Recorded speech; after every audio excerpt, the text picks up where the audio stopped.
In today's world, adults crushed by work, money, and relationships can barely survive each day. Wendy, in her late 20s, was no exception. Every morning she fought the war of commuting. At work, she endured her boss's watchful eyes.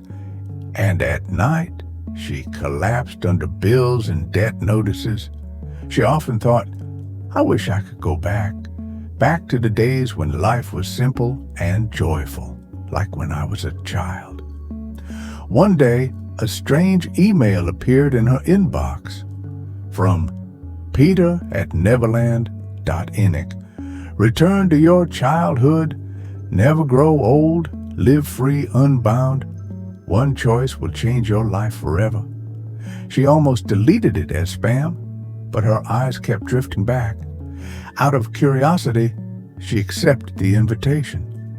A few days later, on her way home from work, a black limousine stopped before her.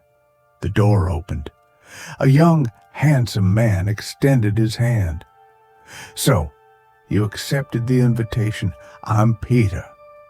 Inside the limousine sat weary souls, company workers, failed freelancers, broken business people, all tired of life. They arrived at a futuristic building, glowing with a sign, Neverland Inc. In a room stood rows of transparent pods. Peter explained with a charming smile, Welcome to Neverland. Enter these pods and your dreams will come true. Our new technology connects directly to the brain. In this world, you will be free. Free from work, from money, from relationships, free from everything. But there was one condition, a secrecy contract. In return, each person received 5 free trials.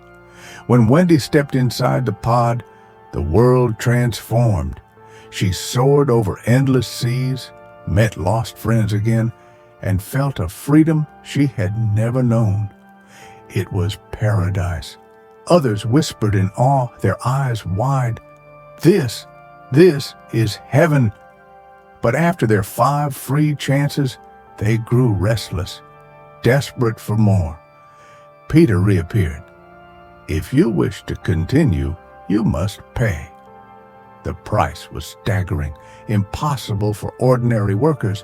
Then Peter offered a darker choice. Our technology is perfect.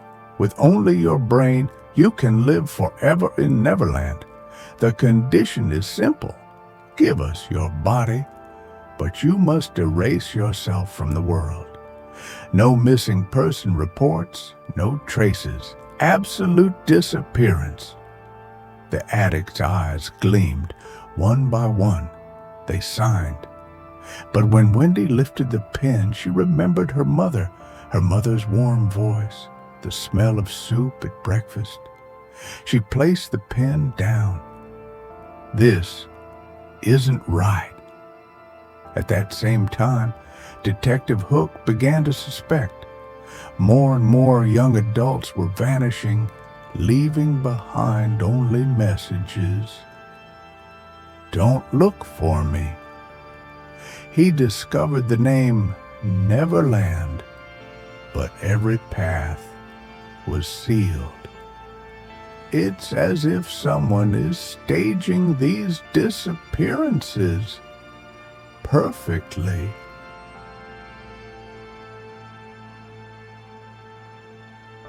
Wendy barely escaped the company.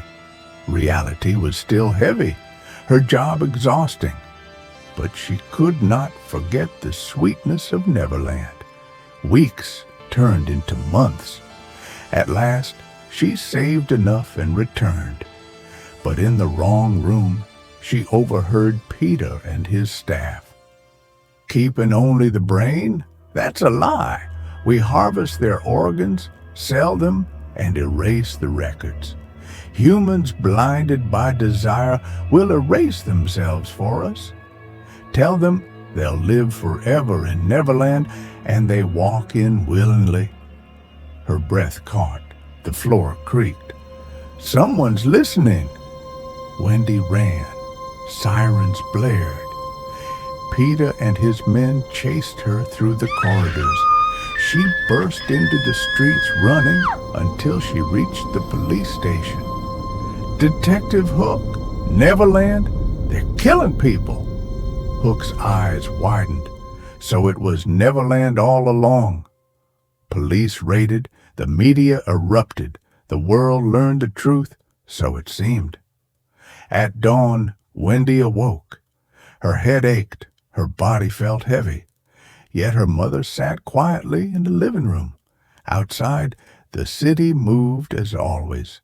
She thought, with a faint smile, yes, I should just be thankful for this ordinary life. But then, reality twisted. The truth. When Wendy ran, a guard's baton struck her down. Got her! The staff pinned her down. As she fell into darkness, she whispered, "No, Mother." One of the men asked, "Shall we kill her?" Peter snapped sharply, "No! She hasn't erased herself. She has family, co-workers. If we leave a trace, the company collapses. She must leave no evidence. Put her in the machine." Her body was laid into the transparent pod. Electrodes on her head, lenses over her eyes, and then she awoke again, inside the illusion, the police station. Hook smiled, saying, "Thanks to you, Neverland is finished." Tears of relief filled her eyes. Reporters swarmed. She whispered, "I survived. I'm free." But it was only a simulation. In reality, she remained inside the pod, eyes closed, smiling faintly, whispering, "It's finally over." And somewhere in the city, a phone chimed. A new email arrived. From Peter@Neverland.inc. Is reality too heavy for you? We invite you to Neverland.